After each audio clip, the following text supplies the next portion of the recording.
Studio at home. Hi, I'm Kim, and I'm an art instructor at Crystal Bridges Museum of American Art.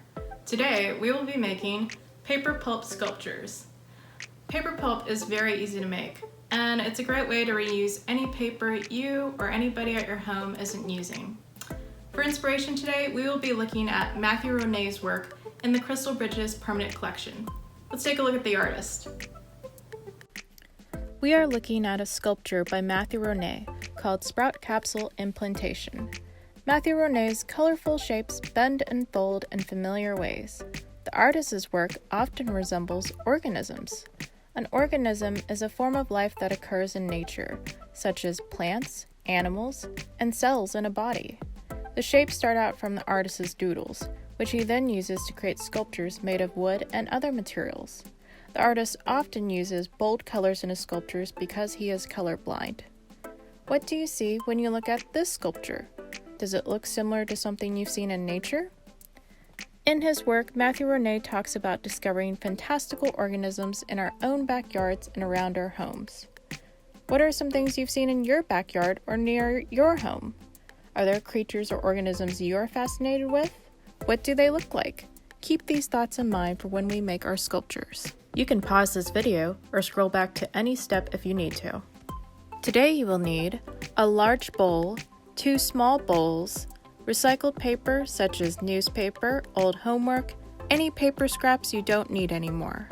Make sure whatever you use isn't needed by anyone else in your home. Hot water or cold water. If you plan on boiling water, be sure to ask an adult for help. A paper shredder or a pair of scissors, all-purpose flour, table salt, a baking pan or tray lined with aluminum foil, a blender, regular or handheld, make sure it has blades that look like this, tacky glue or school glue. Optional materials, wooden blocks, any wood scraps around your home works, decorative paper, paint and a paintbrush, acrylic or tempera paint both work, and a cup of water for when you're painting. Let's make some paper pulp. You'll need a large bowl and some shredded paper. You can shred any paper from your recycling bin by using a paper shredder just like I did, which you can see right here from these little tiny scraps. You can also rip up some paper into small pieces, which is what I did here with the newsprint paper. Or you can even use scissors to chop up your paper. So I have an old sketch that I no longer need, and I actually used some of it to place in here. Next, you will need some recently boiled hot water. You can ask an adult for assistance if needed. If you don't have hot water, cold water works just fine. The hot water works best though, for breaking down the fibers of the paper to make a smoother pulp. Straight from the stove, it's been recently boiled. We're just going to pour it right into the bowl. And you want to fill the bowl up to the very top to at least cover all of your paper.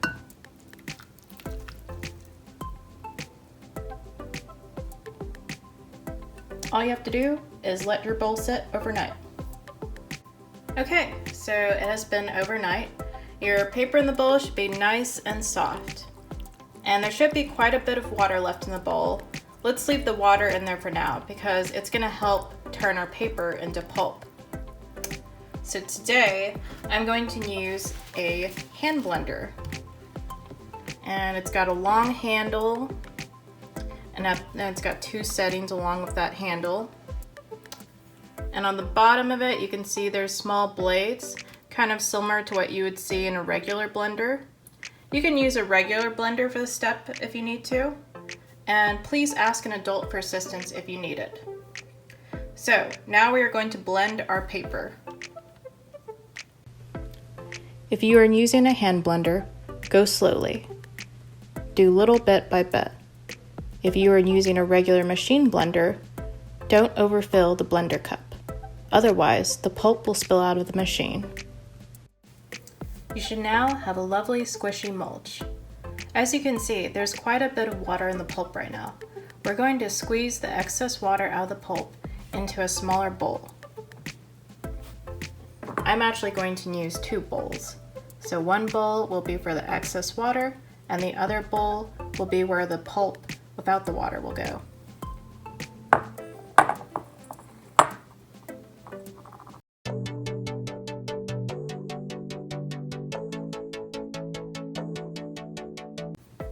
We have now taken the excess water that was in the pulp, and it should be in a separate bowl, but I'm going to go ahead and transfer mine back into my original mixing bowl, which I dumped the water out of.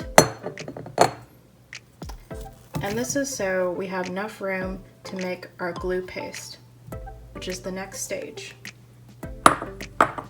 There are many types of recipes for making paper pulp glue, but this one is going to be the easiest.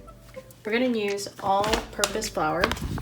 You sprinkle the flour over the paper pulp, and there's not an exact map to this, but roughly no more than 1 part flour and 3 parts paper pulp. So I have a relatively good amount, and I'm just going to eyeball it. You don't want to start out with a little bit.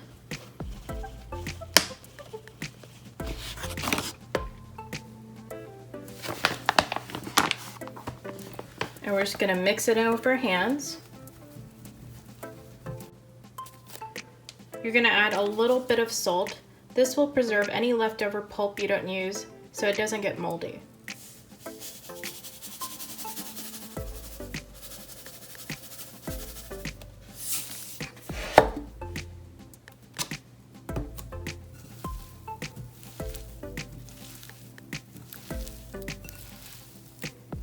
Paper pulp will eventually look like this. Let's take a piece of pulp and mold it into a shape. If the shape doesn't fall apart, then it's ready. And if it does fall apart, go ahead and add more flour and keep mixing. So it looks like I'm ready. You can use your paper pulp right away or put it in an airtight container and place it in the fridge. We can now form our paper pulp organisms. Think back to when we were looking at Matthew Ronay's work. What organisms have you seen around your home? What kind of characteristics do they have? Go ahead and set that tray aside and start forming the shape of your new organism.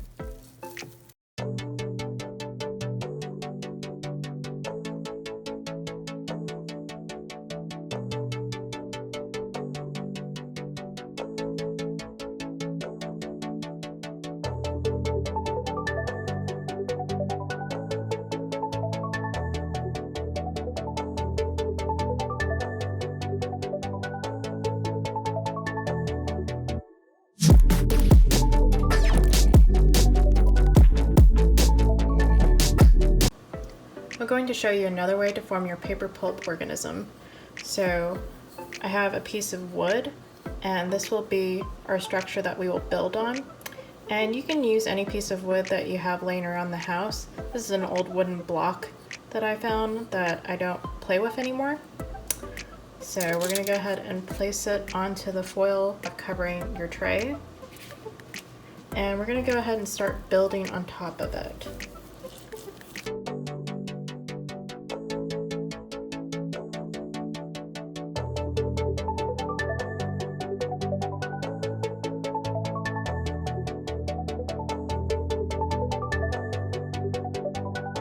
We can actually create some extra details to our organisms using some colored paper.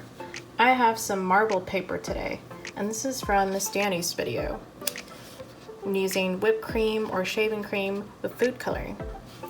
So I'm going to use this lovely paper to cut up some details, and you can use any paper that you want. It can be any color scraps that you have laying around the house. Even construction paper works. So I'm going to go ahead and cut myself off a strip.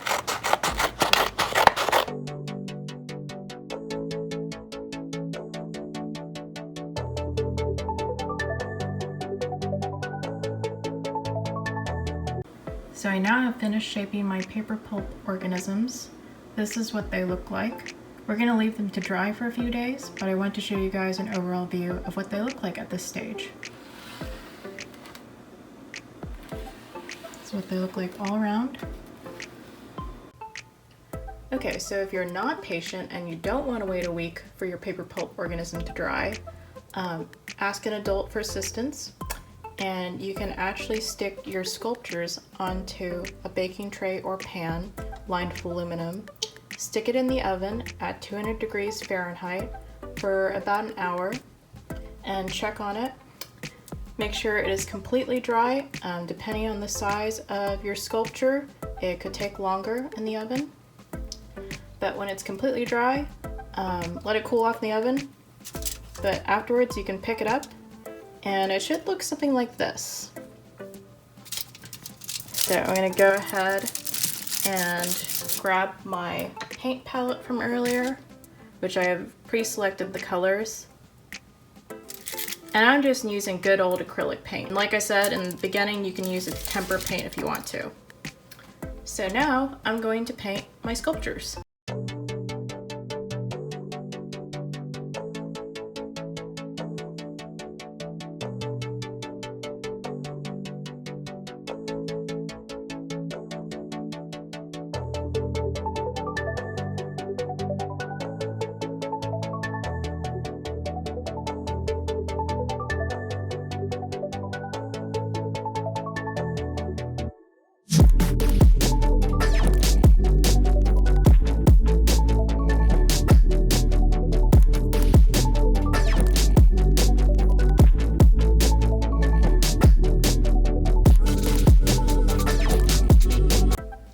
If at any point your sculpture comes apart, you can repair it using some tacky glue or some regular school glue.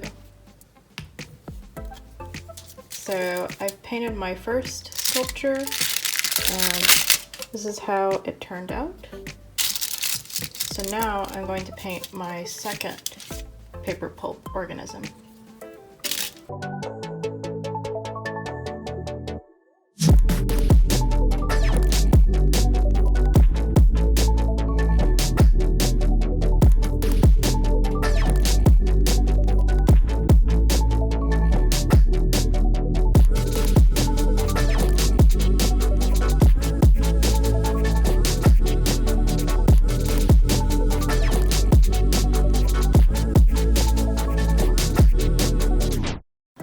Here's how these turned out. You can make multiple paper pulp organisms by repeating the paper pulp making process. And you can put these guys anywhere around your house in a dry area.